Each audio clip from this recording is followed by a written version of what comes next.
All right. Well, it shows we're live.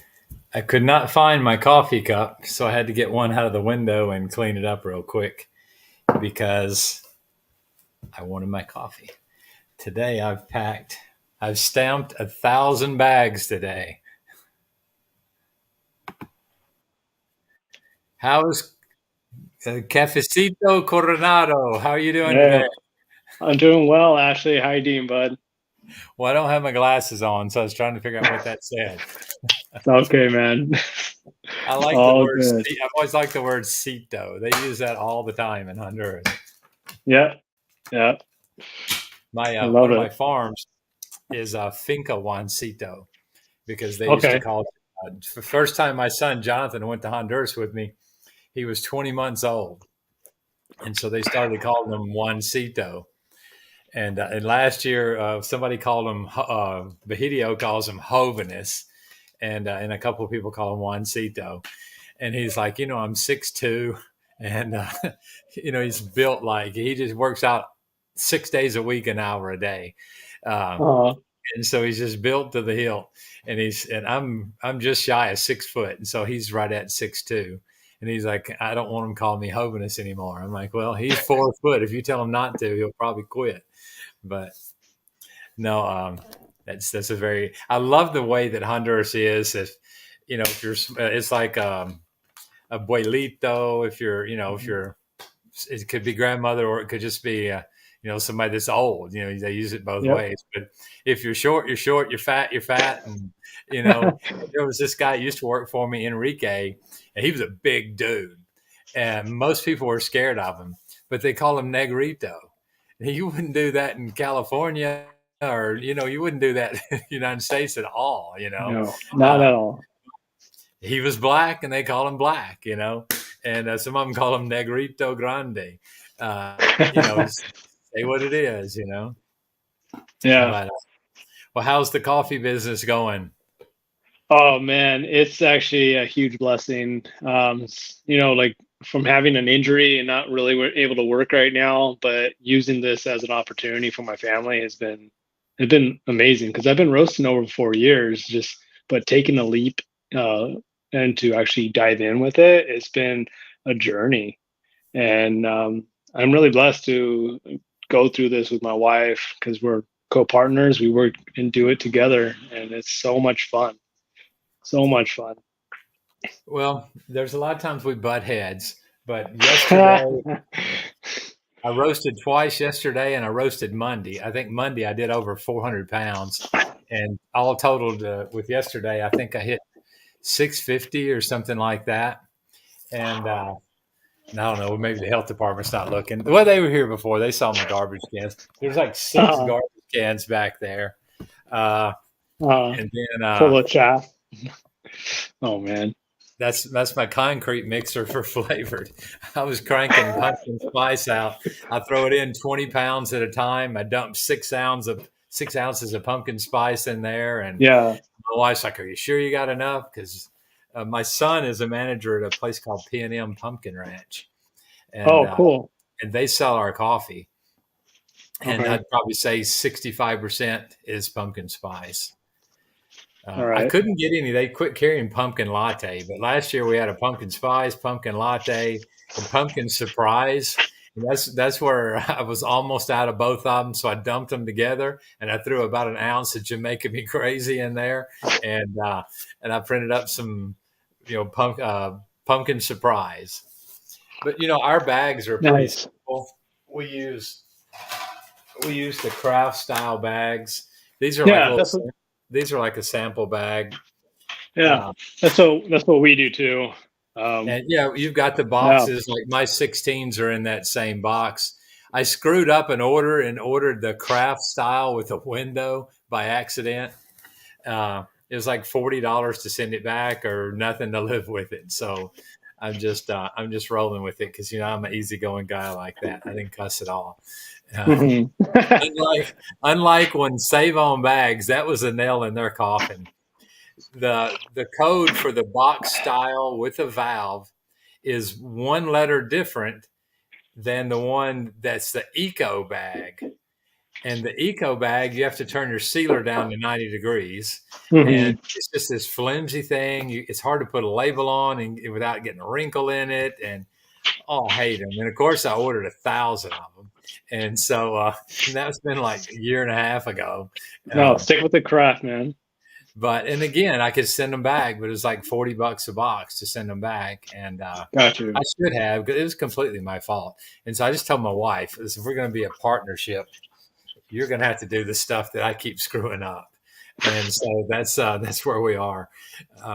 I was this morning, I was like, well, order the flavorings. And she said, well, I didn't order it last time. And I said, well, I must have if we've already run out. I did something wrong. So, Uh, yeah, I've got like 8 ounces of pumpkin spice on the shelf.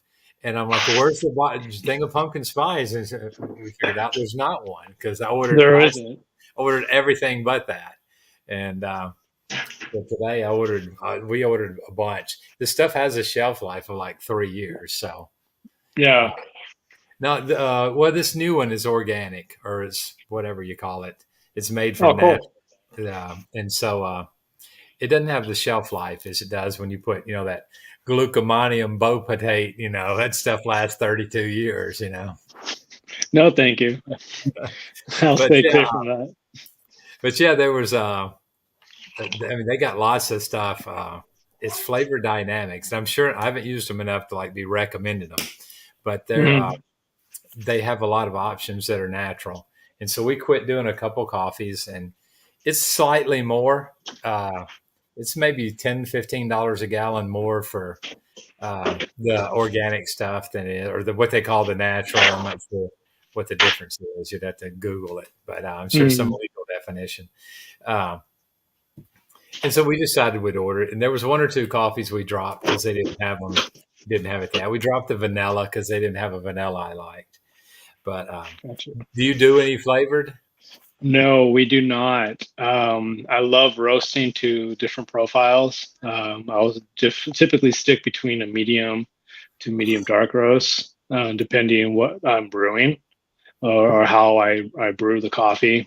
Uh, so a lot of my customers, they've been really enjoying medium to dark, and a lot of them actually prefer a light roast or to a medium, and they have converted into a medium dark because of the amount of flavor that comes out. And so it's been great seeing that increase with the customers and just enjoying the cup. Like they'll buy a couple bags at a time, and because again we just started, so it's like we've already sold through 30 pounds of coffee. Yeah. So and this was just past month, and it's so awesome. Well, Bill, and I always say his name wrong. I feel Oh, bad. He's oh, great. Bill, yeah, I think it's STOLT. yeah, yeah. We Um, follow on IG. yeah, he put in an order, but he got like he ordered like close to 2 bags of coffee, and Oh, so I helped him get some decaf, a little Papua New mhm. Guinea from Okay, one of my customers. okay. I can buy coffee cheaper from my customer than I can grow it, Oh buying gosh, it through the mill. And so yeah. my decaf, uh, shoot, I think it's an Indian decaf, and I'm paying like $3.29 a pound. Oh, that is wonderful. Okay, but you got to put that in context. So you're Of talking about buying course. 30 pounds and 60 pounds. Last year, he sold 128,000 pounds of roasted coffee. Wow, Bill. No, no, no, not Bill. Oh, But I one was day like, I'll, God. guys. Oh, No, okay. my biggest customer, he buys Okay. this year. Last year he bought 30 bags, and this year he bought 30 bags. Hmm. So that's my biggest customer. But Got you. and so that's what 4,500 pounds of coffee he buys from me, and he buys mainly from two big companies that I definitely don't want to mention because I sure don't want anybody to recommend them. Because when I called both of those when I first started out to see if I had 88 bags of coffee my first year, and neither one Oh, of those companies would. The first guy wanted $11,000 to oh bring gosh. my 11 bags in, and so no, to bring my 88 bags in. So I Okay. sent I sent a shipping container that will hold 300 bags or over 300 bags. Had 88 bags in it. And because 88 bags, I flagged an inspection, and they like cut into every bag, man. They stabbed every bag. Oh, Probed it. They just knew no. there was some cocaine or children or something in there. Ouch. But Does that happen quite often for you when you're twice. Once that one was twice? pretty Okay. bad. The worst was the truck came in here. You know, they can only drive so many hours, and they have to stop for so many hours, which And is good. rest, yeah. Well, this guy's like, oh, I decided to stretch it 15 minutes and go ahead and get to your house. And so he shows up at 3 a.m. But once he gets here, I only have 3 hours to get it unloaded, and it's $100 and Yep. something an hour after that. So I go Oh, running out there at 3, and I'm like, man, I can't do it. And he's like, no, I got to pull my 8 hours. So you just knock yourself out. And he said, where you want me to park it? And I'm like, just park it there. You know, I said, Mhm. set your alarm for 7. We'll feed you breakfast. You know, or you wake up when you That's a want nice to. trade-off. Well, you know, we'll get you cold food when you wait if you want to sleep late. But it was Yeah. 3. He had 8 hours. He had to sit. You know. Mhm. But he went in the back of the cab, and I walked around his truck, and there was coffee beans everywhere. And I was like, well, I'm not going to go wake him up, but I couldn't No. get to sleep that night. And we cracked it open. Wow. He got up that morning, opened up, and I said, man, there's beans everywhere. What happened? He's like, no, that's Mhm. the other delivery. He said, yours is fine, Oh, you know? yours And is so, fine. and so I'm like, maybe you should start with that next time. Yeah. The last 2 years, we've used a company called Della Finca, and I've had really good luck with them. And they know we're a small company, and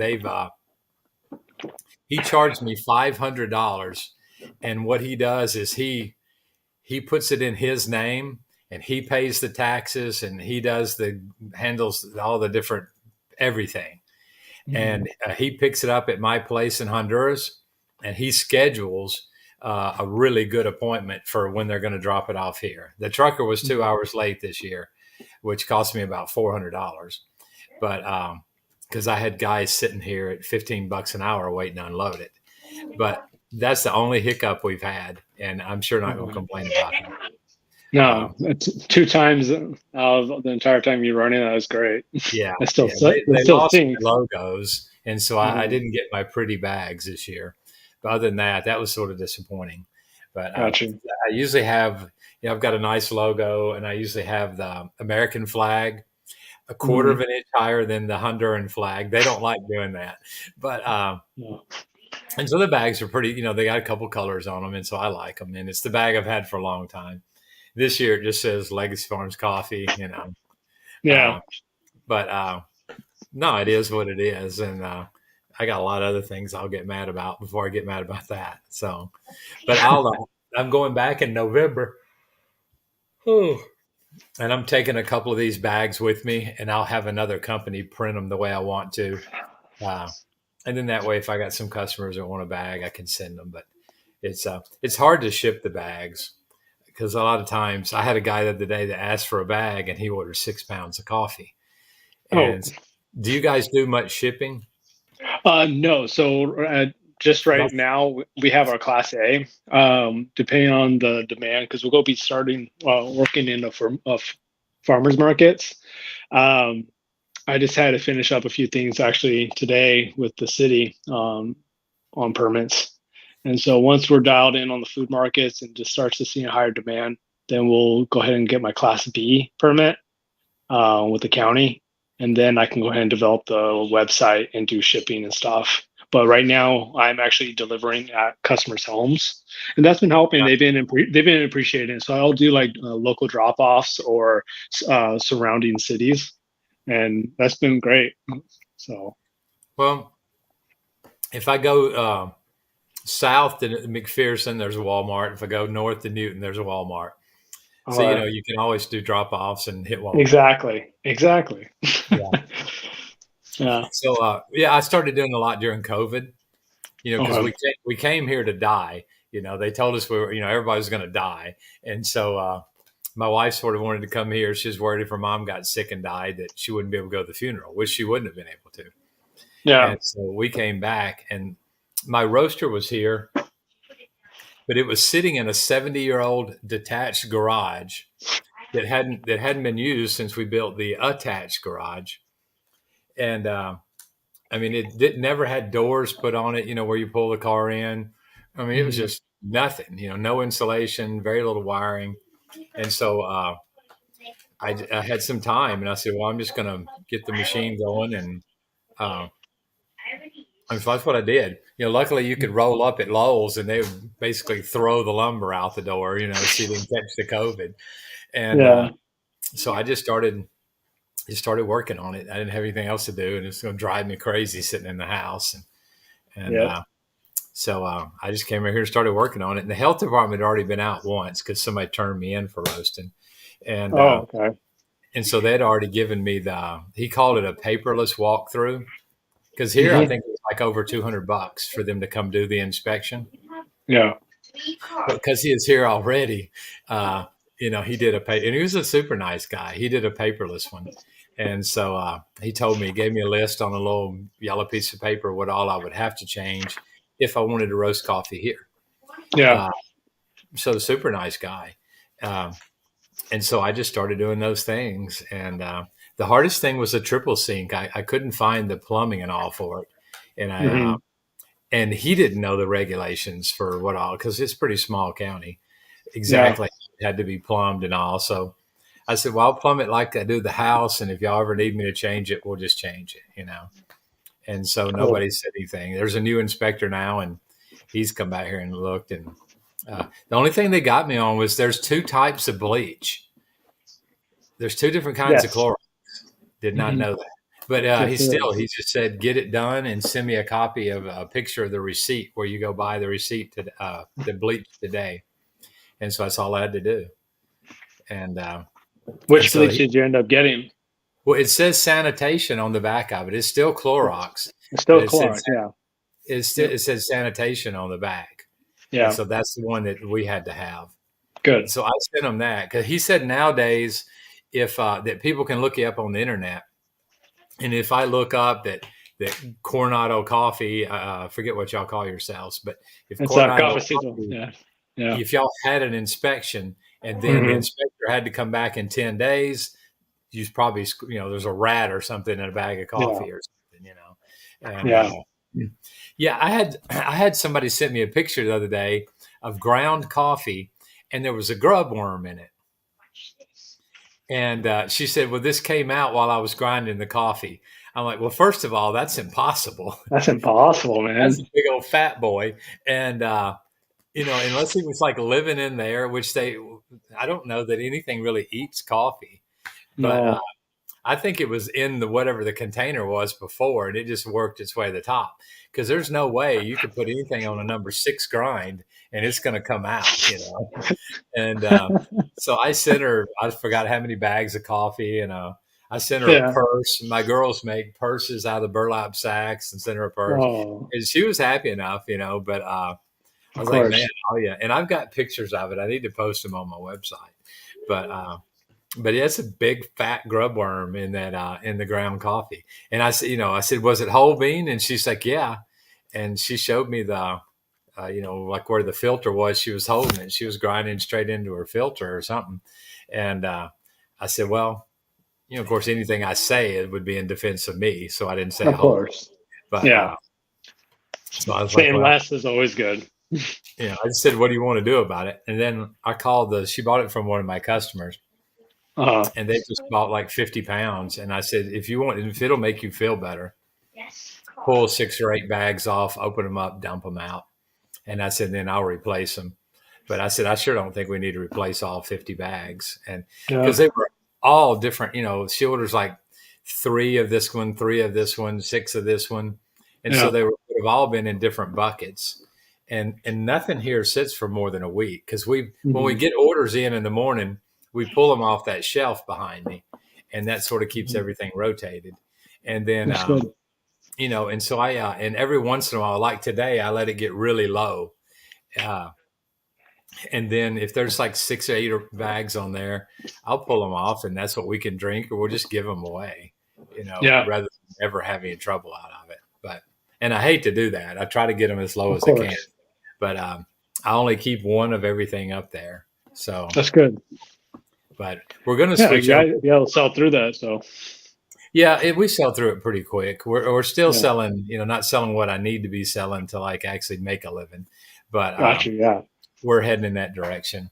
that's I awesome. just can't figure out the marketing and all. Yeah, I think that's key with anything. yeah. Like our really line of marketing will be IG, people we know, and them reaching out to us, Facebook, and just building connections. Because like I know out here we're really striving to build that coffee community environment and welcoming. And so that's been a journey so far.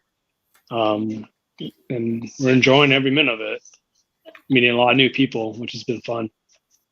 One of the things I did was I bought they call it a tank printer. It has like a tank there's three colors and in black and white. So you just like a tank and you just fill it up with a bottle of whatever color that tint is.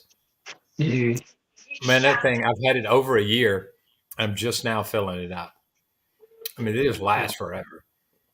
And so I'm doing a pamphlet now, talking about a little bit about why you would want to use a V60 and why you would want to do, a little bit better water and why a grinder is important. Absolutely. Just sort of get people up. I live next to a retirement home, so that forced me to start doing a dark roast, and then it forced me to start carrying a decaf.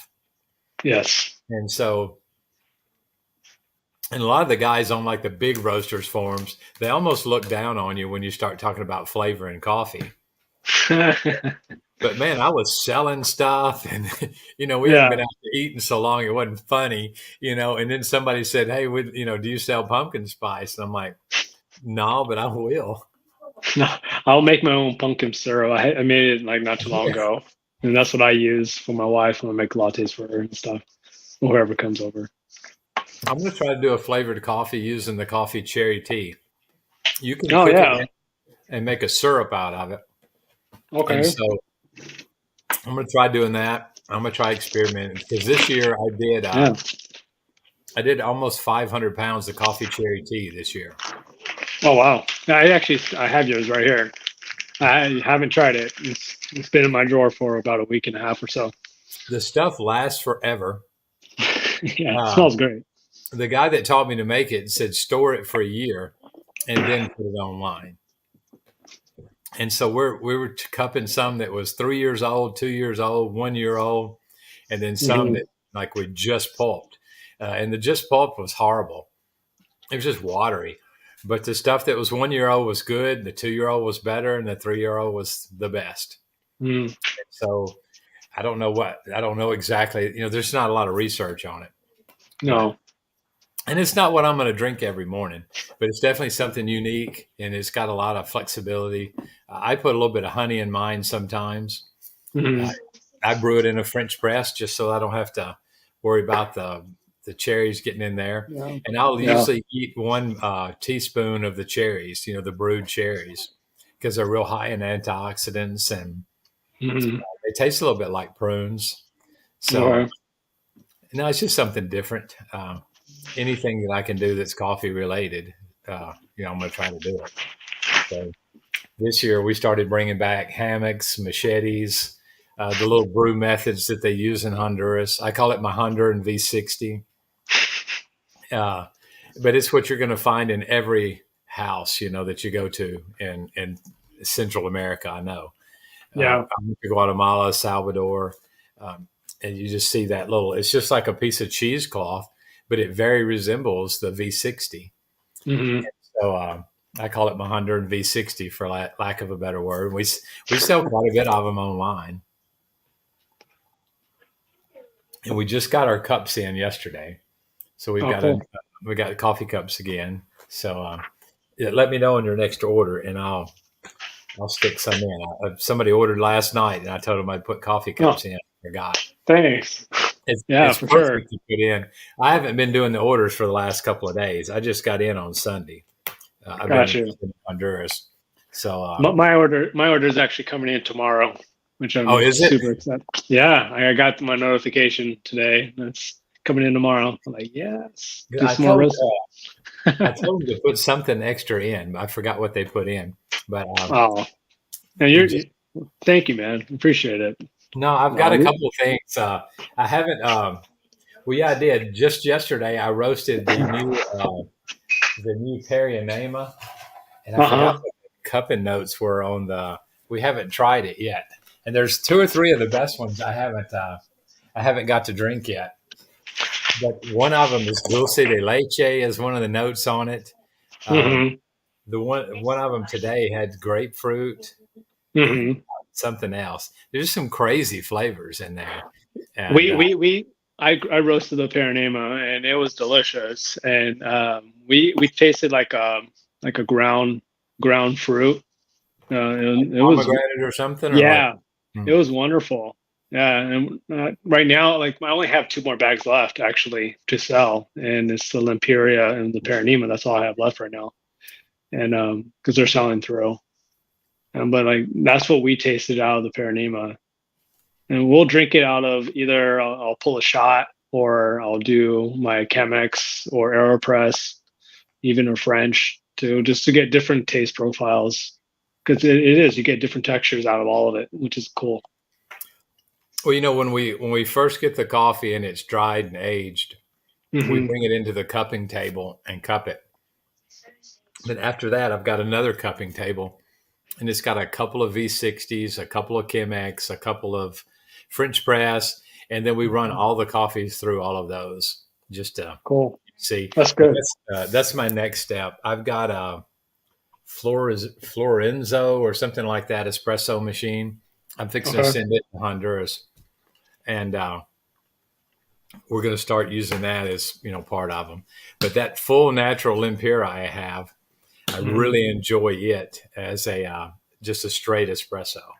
That's actually what I just had right now. It was a full Is it? natural. Yep. Yeah. And I Yeah. enjoy the in my Americano. I usually either do the washed Perinema or the washed Limpera. Mm. And so a lot of times I'll drink I'm cleaning the buckets out. There's only a few ounces in there. So I'll go ahead hmm and grind it so I can wash the buckets. And then that's what I'll drink a lot of times. So a lot of hmm times I don't even know what I'm drinking some days. I forgot to put a label on it. But as long as it's good, it's good. And then, I cheat a lot of times. This is a dollar bar. It's from the dollar store. It's sea Uh, salt caramel. And so I generally don't drink lattes, but I'll drink a coffee and eat little tiny some squares chocolate. of chocolate bar for my snack. But uh, but no, it's that's really whatever. good. I tell people drink it black Yep. and then make it your own. If you're That's not right. gonna, if you can't learn how to like it black, but don't just start out, Mm-mm. with a quarter cup of uh, pump this whatever, and a quarter Mm-mm. cup, of I can't even think of them now. Macchiato would be what I put in if I did anything. But because one little pump of that, and it doesn't matter what variety it is, it doesn't matter anything. You I might know. taste a full natural through that, but that would probably be about it. Yeah. And and when we're flavoring and stuff, we don't have a coffee that's below specialty grade. So like Mm. all my flavored coffee, I had a coffee this year that was an 82 point coffee or 82.5. And so I'm using that for my flavoring. Oh, that's And good.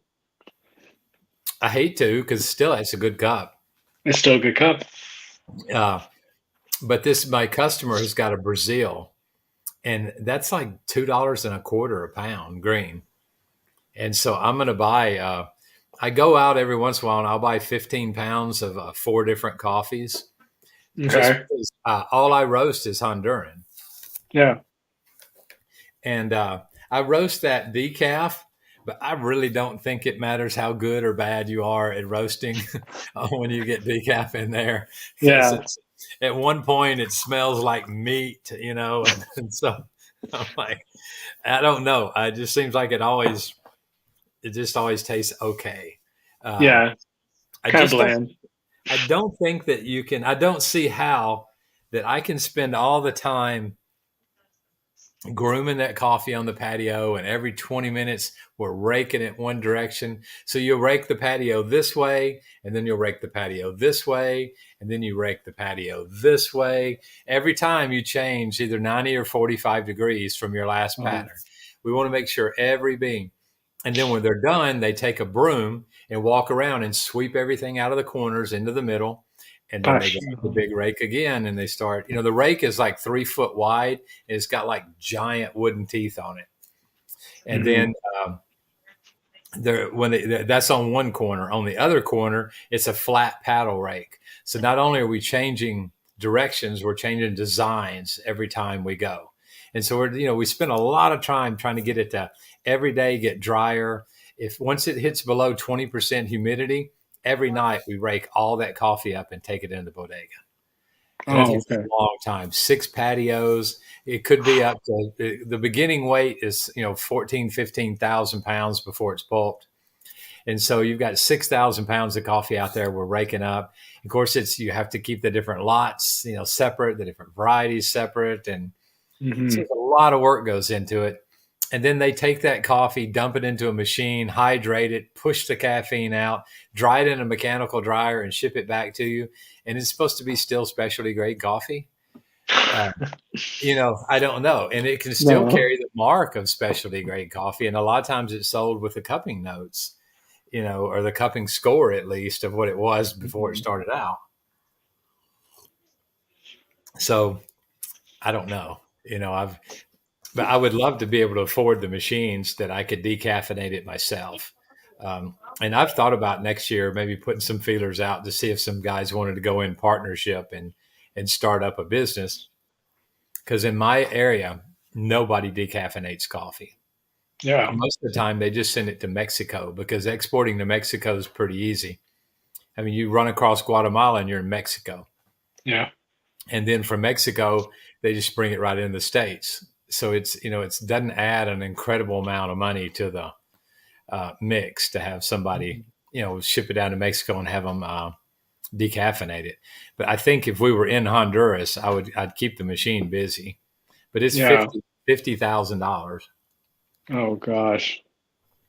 But I've got to do some checking to see. But a couple of times I've had some guys say, they wanted to go in and me try to help them buy a farm or what. I'm like, man, don't buy a farm. It's just my farm is, I bought my first one in 2010. So I've had one of them for 13 years almost. And the other one I got in 2014. And neither one of them have ever made a profit. I'm going to make my money from selling roasted coffee. Mm-hmm. And when you plant that, when you plant that seed, it's 4 years before you're actually getting any coffee off the plant. And so, it's just a lot goes into getting it there.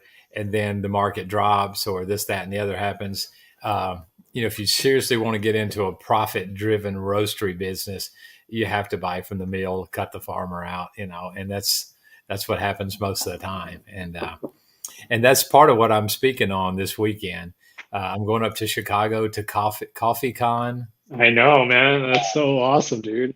And so I'm on a panel of 4 farmers. It's Colombia, Kenya, and Ethiopia. And so those guys are, we're going to talk about sustainable farming.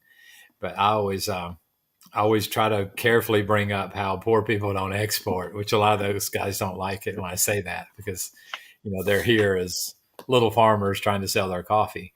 But, you got to know who you're buying from and stuff like that. And, I'm desperately trying to find a place in the United States that sells bags that were made in the United States. And this is doing as much in the U.S. as I possibly can.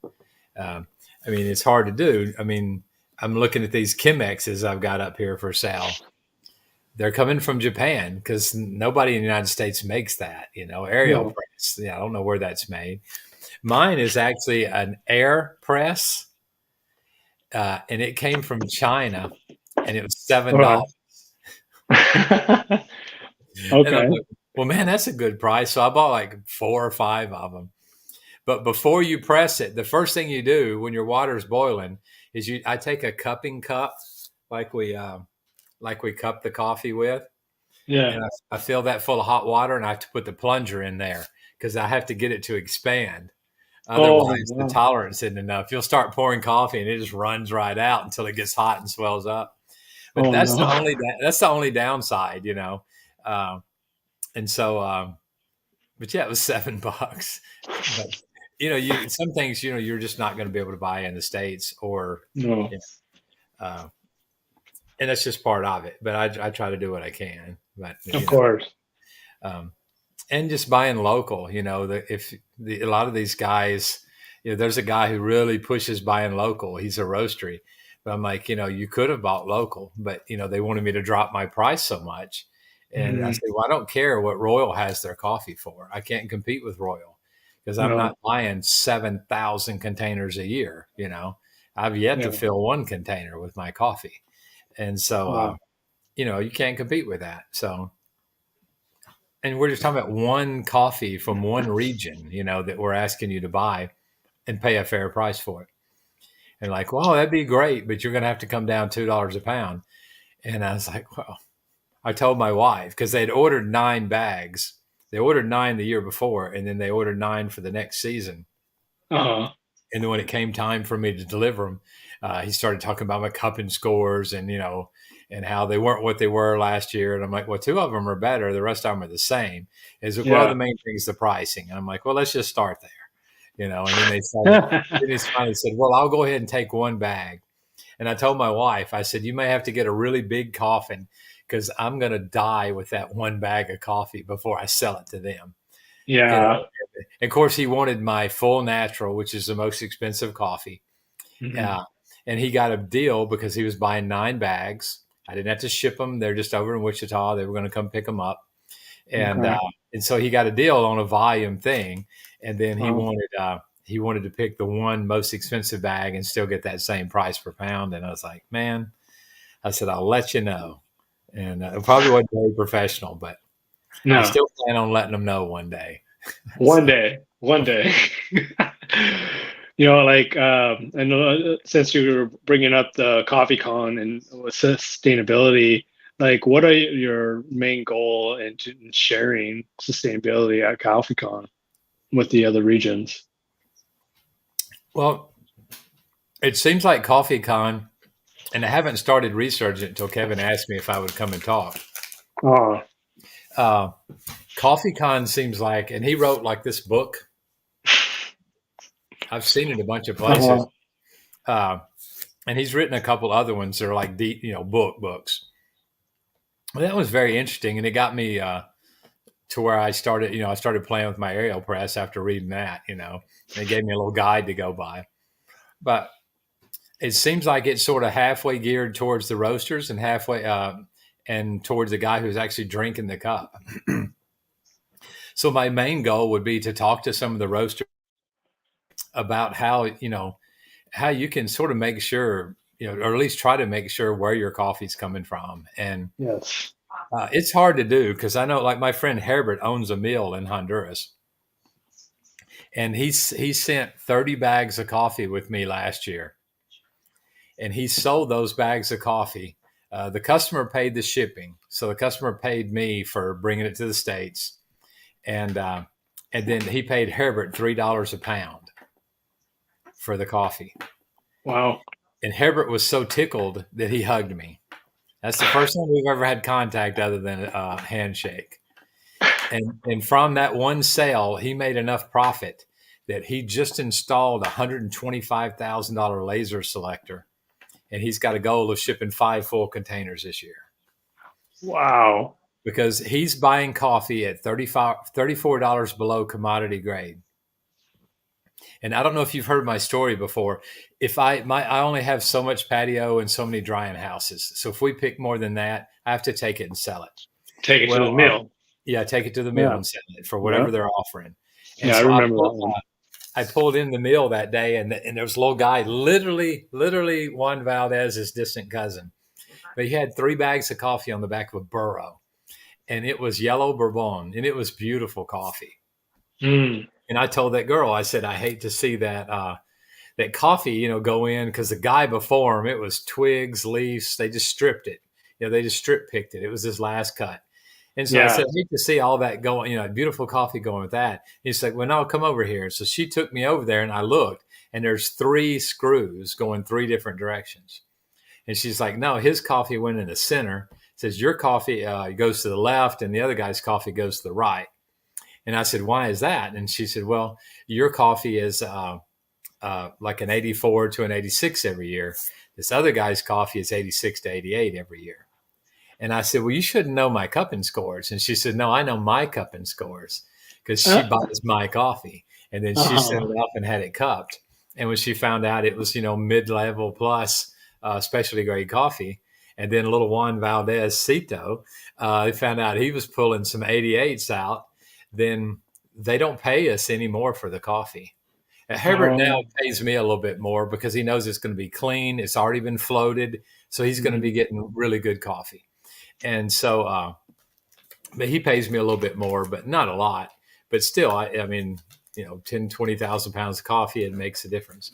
And yeah. so, but they're buying that 88-point coffee for the same price as they paid to that coffee that was 3 or 4 different colors and had twigs and sticks and leaves in it. They paid the same amount. And then they send it off and have it Oh, cupped, and they keep all those records on every farmer. And then I know for a fact, Olam comes out. They're the company that buys mostly from Herbert. And 2 years ago, they bought 5 53-foot containers of specialty grade coffee from Herbert. And they're paying him a little bit more. Maybe he's making a quarter or something like that, which for 5 53-foot containers, that's a crap load of money. That's like, I think there's 80,000 pounds in each one of those trucks. That's a lot of money. So that's 20 grand a truck. holy Mac. And he did nothing for that. He dries it Okay. the same way. He processes the same way. And so it may have, if he'd have taken care of it, it may have come in as an 88 and stayed an 88 if he'd have taken really good care of it. But he still probably got it, if he was rough with it and it was an 86.5, it still made a quarter, you know. Mhm. And that's a lot of quarters, Yeah. And so, because he only makes, he buys it for $34 below commodity grade, so he's getting paid $3.40. Now, 34 cents a pound is what he's getting paid to dry and process it anyway. And then you throw a quarter on top of that. That's a huge. That's like you're making $3.40 a pound, and all of a sudden you start making an extra $2.50 a pound on your roasted coffee. That's a huge percentage jump, and you don't have to do anything for it, except for call a guy and say, "Come and cup it."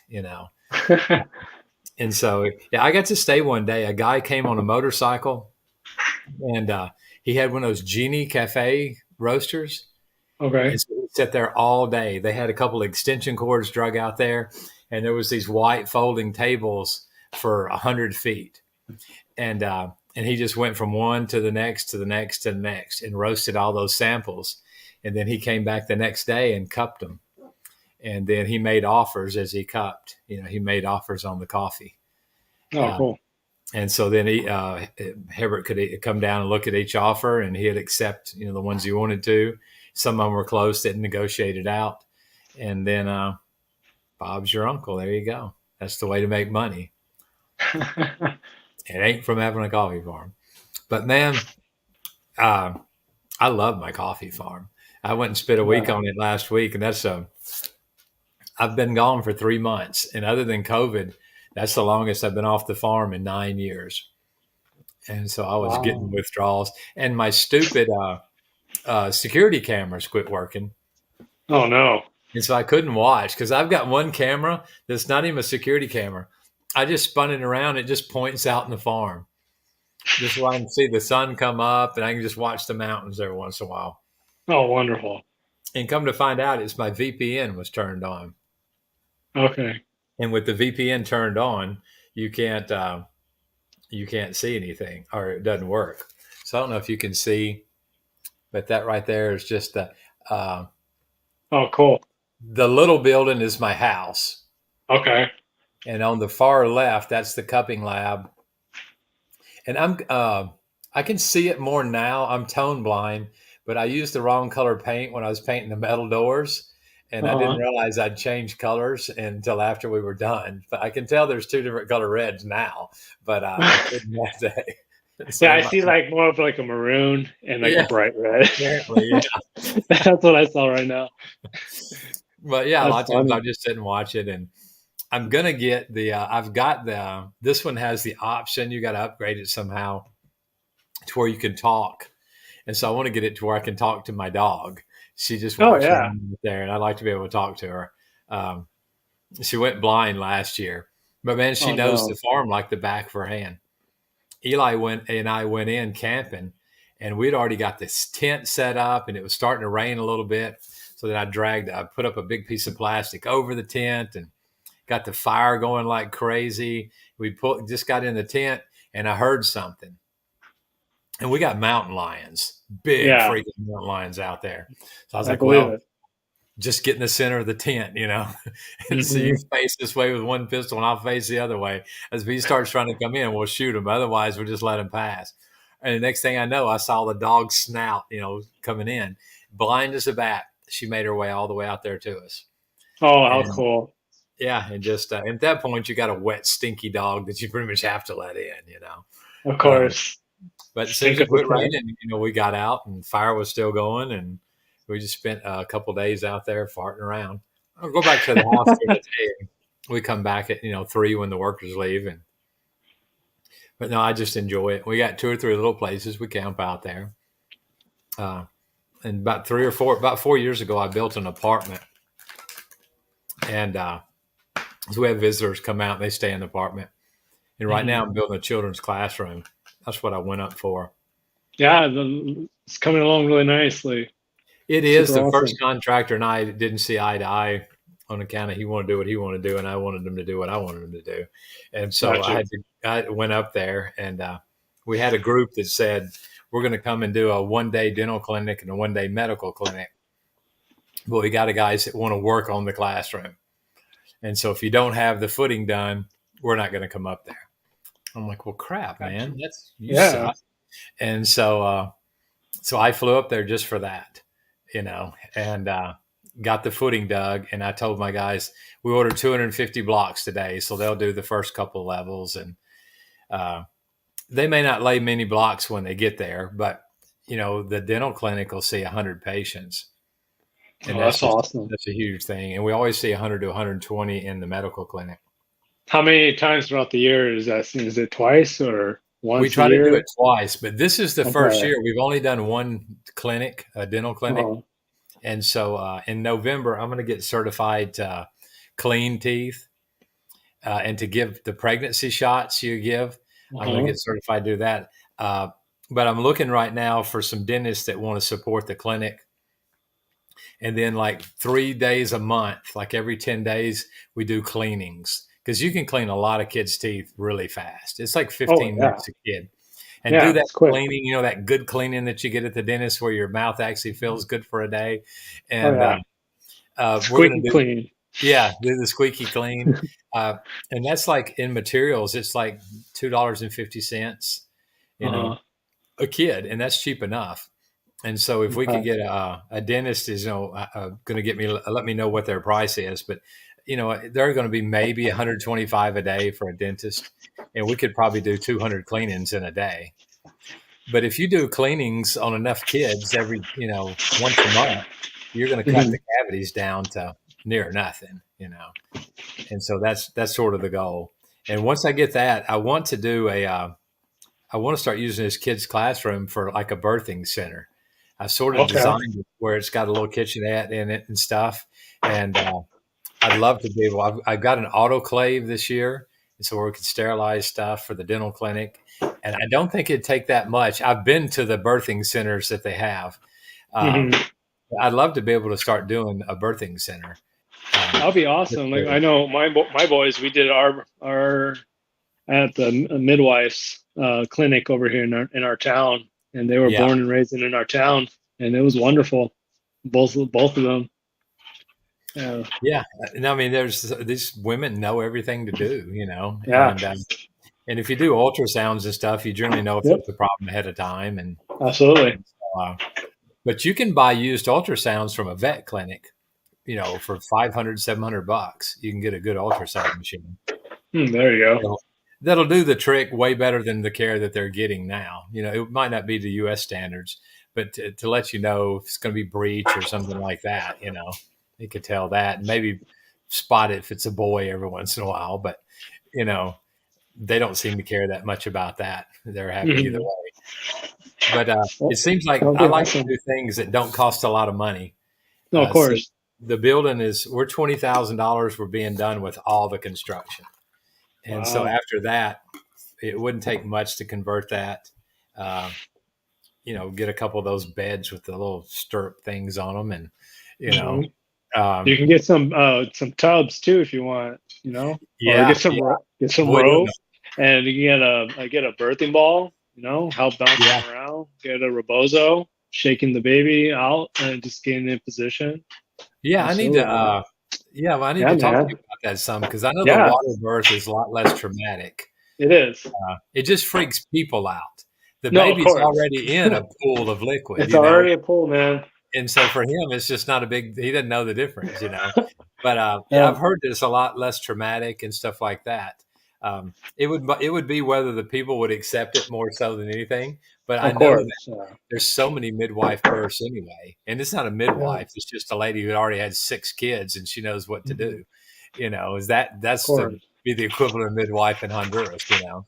Well, providing that type of care, like in that area, would be so helpful, and especially to have an area of like birthing the children in that type of facility would probably be wonderful to use, and safe, clean environment. I think the clean part is to it. I've got a Toyota 4Runner, and I'd thought about, we could modify that to make a makeshift ambulance, and I'm 18 minutes to the hospital. Something would go south, I'd feel comfortable enough about it. A friend of mine that's been a doctor for years, she just got promoted up into the Honduran government. And so I want to talk to her and see what all would be involved. I got a couple other ideas that are a little more extreme that I want to do, and a little more controversial even, but that I want to try, but just to try to do something that's a benefit to the community, because the private clinics can't handle anything like that. And we're out country. And so a lot of the women have had one at home already. Awesome. So they're fine with having it at home. Just that's cool. But having a nice clean place would make a big difference. And yep. Amen. Hey, supposedly this is a coffee podcast. Somebody told me. No, of course, right. What do you roast on? I meant to ask you earlier. Oh yeah, I roast on 1 pound quality, and it's a single tumbler, and I have it automatic. I used to start on a manual where I would turn it manually, because again, being a home roaster, like you just use what you can, and that's what I started off with. But now I upgraded it. Eventually, I will want to get a bigger tumbler where it can hold up to maybe 600 grams or even a little bit more. But right now I can push it to 400 grams, 450. That's really pushing it, but I don't want to. Can't get it even roast. So around 400 grams is where I'm happy off the consistency. Yeah. I did something the other night, installed a roast for a minute, and then I realized I forgot to shut my top flue. But by then it never would catch up. And I was doing like back to back, going through an entire bag of this lot. And that was the first thing I noticed. It was so freaking uneven when it finally did. I finally just gave up on it and said, let's just dump it. And when it came out, it was just uneven like crazy. We call it Dunkin' Donuts. But I am not, I'm not that great of a roaster. I didn't study it like I should have. And I've been to a couple of little roasting schools, day schools or 2-day school. But there's so much I need to learn. But I can roast my lempiras and perinamas and stuff pretty consistent. And but I've got a customer in Iowa, and he's got a big fat fancy Probat, and so I really want to. I went up there for a day, and we just sort of farted around. But I want to go up there a day he's roasting, and then bring some of my coffees and let him roast them. Uh, oh, I'm not even looking at comments. Bill's sitting right here in the comments. Oh, Bill. Bill's a He very didn't pop unattractive on. man, and so we don't let him Oh, come come on. on. How sad. Hey, Bill. I don't know I if I don't can know. It see. was 9:34 when he jumped on. So his wife, my Oh, wife, probably made him go to bed already. I yeah, probably. I drove up to Kansas City. He lives in Missouri, and Kansas City is actually in Kansas. Or we drove up to Overton Park, but there's a Kansas City, Kansas, and a Kansas City, Missouri. So I drove up to Overton Park, and he met me there and picked up his coffee because when possible, I like to try to meet all our customers. And Hmm. so Bill's a great guy. Brought his daughter, and she was drinking That's cool. cappuccinos and stuff like that. I don't know. She's like 9 or 10 or 11, or maybe older than Hey, that. my Uh, boys drink Americanos that are, I have a 6 and 7, so they will definitely have a drink and they love it. Really, I Like tried to get Eli to. I'm not kidding, man. Like they love it. They will have like, Dad, can I finish it? And Well, I'm like, no, you can have a sip. Eli will do the like frappe or something like that. And my older son Jonathan, he drinks coffee and he'll say it's just weak. It tastes like it's watered down. Uh, so I just need to sit down with him and we do some espresso shots or something. But Hmm. Yeah. man, it just seems like there's so little time in the day. When I get off the podcast, I've got 1,000. I've done 12 of them. I think 12 of these little bags. Okay. Are those a 4 ounce or is that Uh, 8 ounce? they're 3 ounces. But Oh, those are tiny, tiny. I Okay. got to do 1,000. Well, it's a bigger bag, but this is the Oh, only thing okay. I had. So I've Okay. got to do 1,000 of those. So I still Okay. haven't. I spent the day stamping them, and now I'm putting stickers on them. My wife put stickers on 300 of them, and so now I've got to sticker 700 of them, and then get them filled by tomorrow night because we're taking those to Chicago. Okay. I was about to ask you about that if you take. Okay. Cool. Well, one of the you have to rent a booth, I guess, and then you pay an Hmm. electric fee for your electric service, and then Yep. you can do pour overs and you can sell your roasted coffee. But Hmm. they let me have a booth, but everybody had to agree to give 1,000 3 ounce samples, and so Wow. all I had to do was the samples, and so I was tickled with that, and and I was tickled to Nice. get up and go talk, because there will be thousands of people there. I hope they all show Of up, and course. you know, but just to be able to speak to 500 or 600 people, is Hmm. a big thing, and so I'm hoping we can do it a couple times a day. They've got me scheduled once a day, but Hmm. I'm hoping I can do a few other things, and with a booth, I'll have a place where everybody can find me. Um, but we're taking I think about 200 8 ounce bags that we're going to sell, Cool. um, and we're there Saturday and Sunday, but we've traditionally not ever done business on Sundays. And what few times somebody will come and like, oh, we saw your sign and we're driving to wherever and we saw your sign and want to stop by and get some coffee. And of course, we're not open on Sundays. So I usually will Yeah. that's what we always have some 8 ounce bags handy because that's what we'll do is give them an 8 ounce bag of coffee and then hope they order again, later on. Yeah. But so Sunday we're not selling coffee. Everybody else will be selling coffee. So we're just going to be hanging out. And so I told Eli, I said, I don't want to bring it home. So if we've got much coffee, we may because the Coffee Con is a nonprofit. So Okay. I think what we'll do is I'm going to see if we can find somebody that'll sell the coffee for us, and we'll donate all that.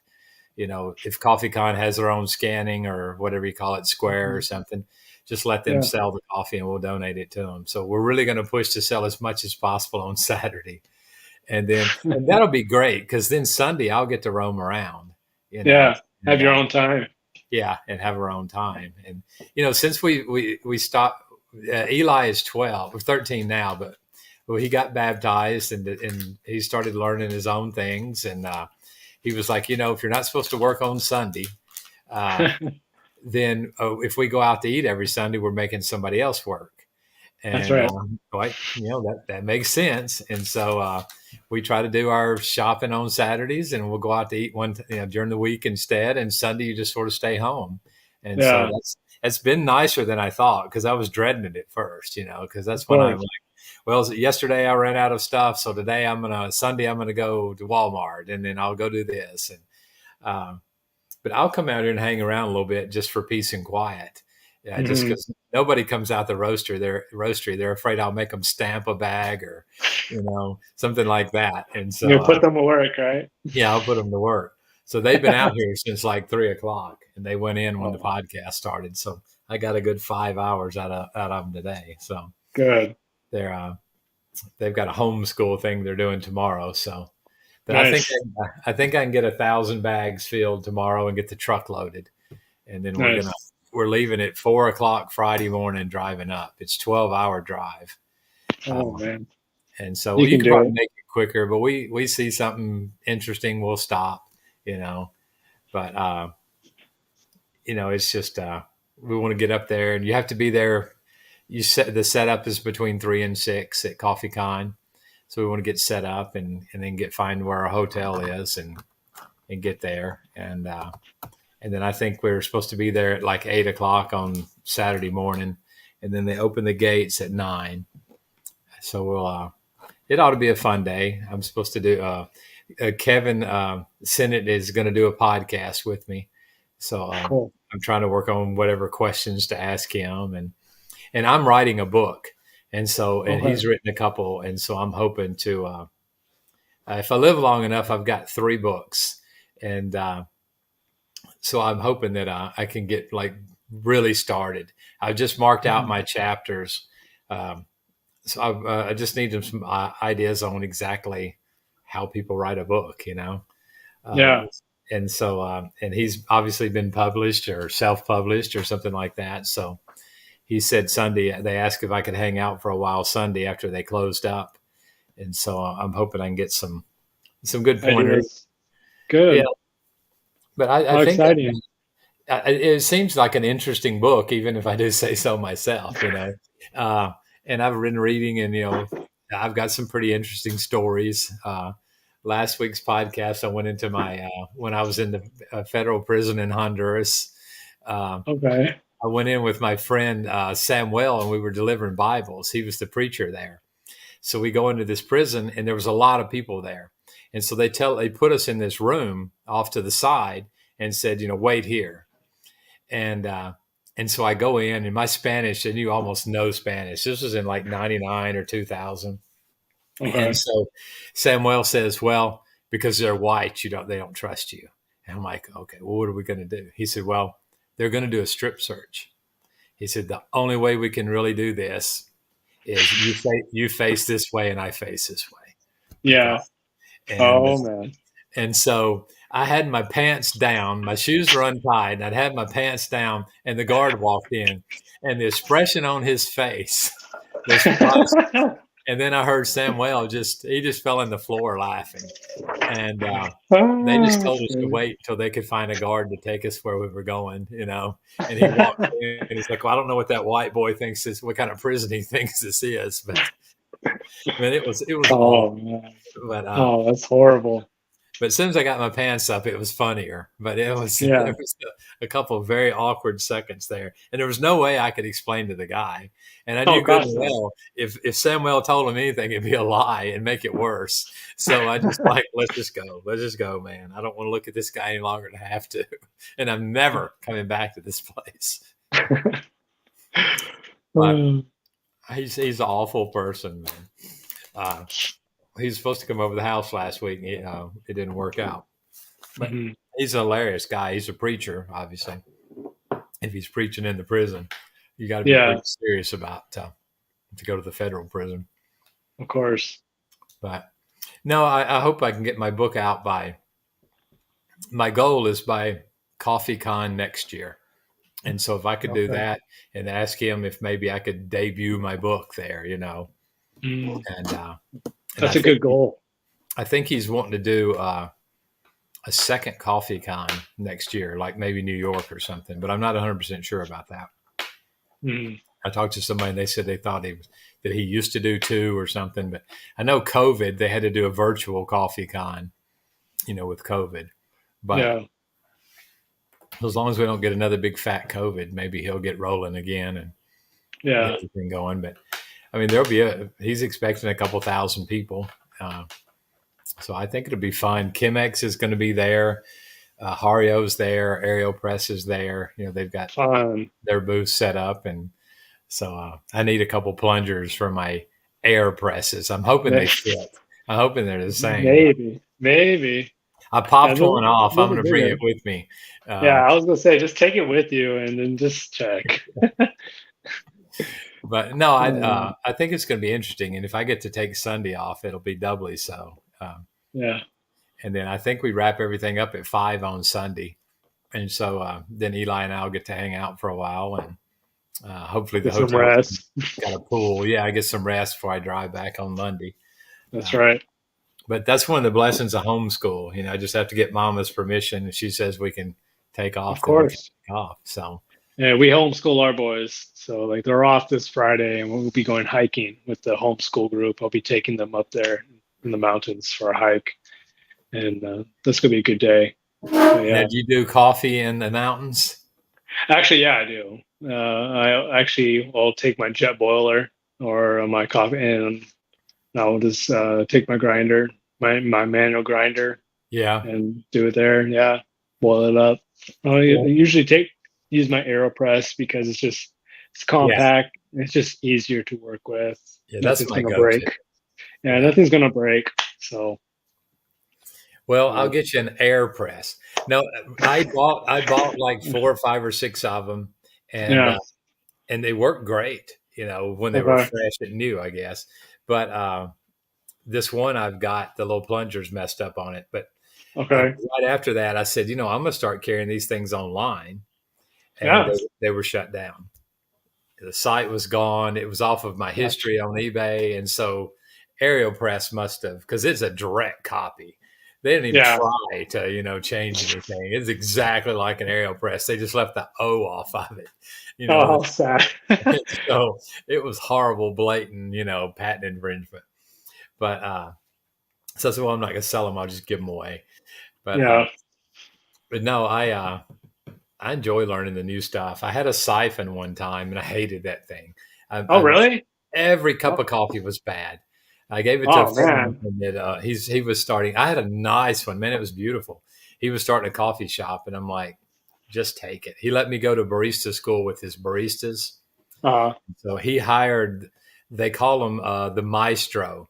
He is like one of the top baristas in Honduras, and they hired him to come and give us It was a 6-day barista school, and it was intense, man. It was like 10 hours oh, a it's day. strong. Yeah. And so I remember the first like 10 shots of espresso, I took them. He wouldn't even drink them. He just looked and said, nah. And I'd go back and fill another shot. And I'm like, well, this looks better. And he's like, no. Uh-huh. And so it was like on like 10 or 12, somewhere around there. He finally like would smell it and taste it a little bit. And it was like, no. And so it was like day 3 before he ever drank one of my espressos. And then I failed miserably at the little make a heart, or something like that.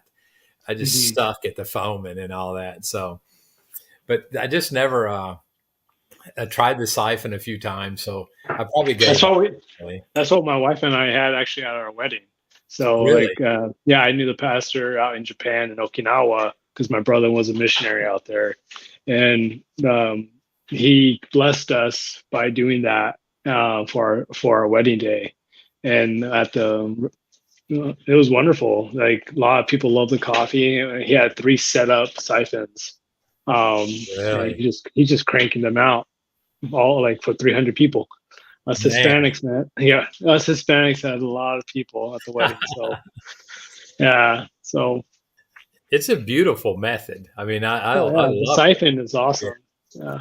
but I just never got good at it. And he was starting a new coffee shop, and I'm like, well, it Mhm. looked good on the wall. And so the last couple of times I've been in there, it's still on the wall. I'm sure they use Yeah. it though. The higher end coffee shops tend to do that. Yeah. They'll do more pour overnights and stuff like that. Mhm. Uh, but my goal is sometime next year is to open up my coffee shop. I built a shop Oh, uh, you did. in Honduras. Yeah, it's like Okay. 12 by 28, Oh, that's And awesome. so It's perfect. it's on top of the children's library, so it has like this an incredible view. Uh-huh. So every table is in front of a window that's facing the mountains, and Oh, so, that's cool. I'm hoping that I'm hoping it does pretty good, but I haven't bought the equipment yet, so Yeah. that's the biggie. The Yeah. I'm building like, looks cheap in comparison to an espresso machine. yeah, I'm actually looking at a grinder right now that I'm going to be needing to get because I'm having customers that are asking for grinding. And again, I only use the manual grinder. And so I'm using currently the rock grinder, and it's wonderful, especially for doing multi usage. We love it. But when you could like grinding a whole bag's worth, Yeah, you, yeah. you, you'll be doing it for 15 minutes or more. And that's pretty tiresome. So, yeah, I'm looking at Have you the seen our? You can never have too many grinders. oh gosh, look at you. Yeah, I see that. Yeah, I'm looking at the Eureka Atoms probably for that because I can set it. We don't have like a coffee shop here, so I can set it for my customers, either pour over French. So, and Yeah, if they're doing their own espresso, I expect that they're grinding their own because that's how I would do it. I wouldn't grind espresso for my customers. No, yeah. no way. Well, last year I started having some people say I'm allergic to caffeine. Using those terms. So Uh-huh. the grinder, the first three are buns. Okay. One is flavored coffee. The second one is uh, decaf. I mean, dark roast, and then the third one is decaf. Okay. And then they're called Malcotone they're German grinders, Malkolinen or something. Oh, Malconi. There Malconi you go. grindings. Yeah, I was actually looking at that yesterday. They're pricey, like the commercial grade, 3,500 plus. Like you can get a decent like multi-use one for like $500 or so. But Yeah. like Well, Malconi's a good grinder too. it's Yeah, according to what stage you're in too. exactly. Yes. I got it. But good Lord, there's seven. All seven of those grinders I traded green coffee for. Oh, you did. Oh And man. so the next two are the GH2 versions of that, Okay. whatever you said. And the other two are the ones you're talking about, the 3500. They're the 35. EK43s. Those are clean. Those are super cool. Yeah, I love them. Uh, we're Star Wars fans, so I've always. I mean, I was a kid on that. So we got Kylo Ren, the Mandalorian, Luke Skywalker, Leia Organa, C3PO because he's See, gold, and of then course. that is like a storm. What is it called? A drop trooper or something like that. Stormtrooper. So I'm not sure exactly. He's from one of the newer Star Wars things. It's like a Mandalorian. stormtrooper, but they're like dark troopers or something. Oh yeah, it's the Dark And so Troopers. it was from Yeah, it's those from are the cool. Mandalorian series. Hmm. And so I had a hard time finding the icon or whatever, uh, where I could download it for free or whatever. So those are Yeah. the grinders. But the one, How and I cool. hate to brag, the two GH2s, they were about 3 months old when I got them, and they Okay. said they're too loud. Said the boss said they were too loud, and so he ordered five those Deating, I think they're 1201s or something. He ordered five of those bad boys. Uh, Yeah, 700, like a 7,000 plus a pop. yeah, they were Yeah, expensive. they're not cheap. And the same thing, uh, those EK 43s are loud. They're a Yeah. really loud grinder. But the two on the right, C3PO and the Dark Troop or whatever, C3PO does my specialty grade coffee, and then the other one does the flavored. Because That's cool. we do a lot of fundraisers. So half the fundraising coffee is uh, Andrew. You popped on, but I may have dropped you.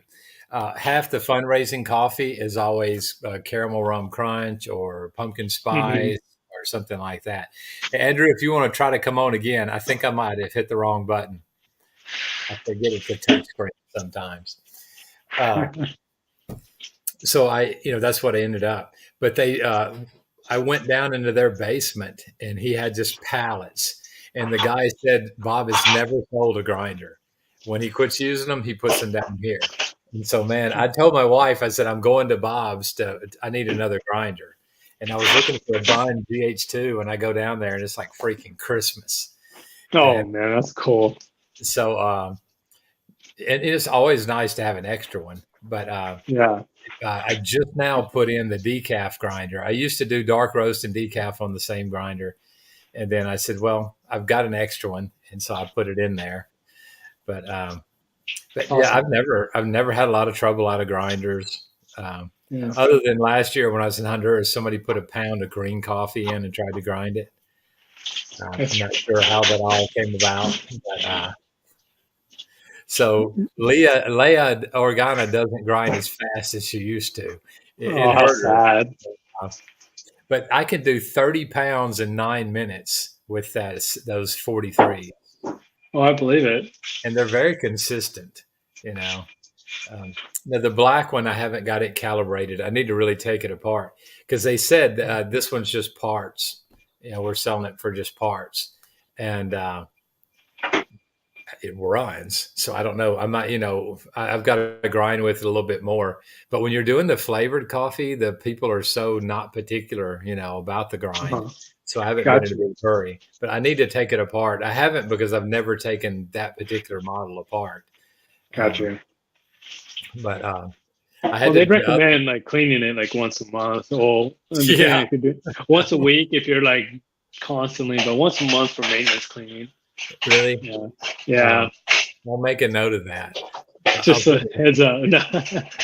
Yeah. I'm horrible about that because I'm always afraid I can't get it back together or I'm going to break something. Gotcha. So I generally I haven't. But I'll suck them out with the shop vac and I hit them with bleach on Saturdays. Okay. That gives them time till Monday, to dry out. But no, I should. But it's just last year I haven't had time to do anything.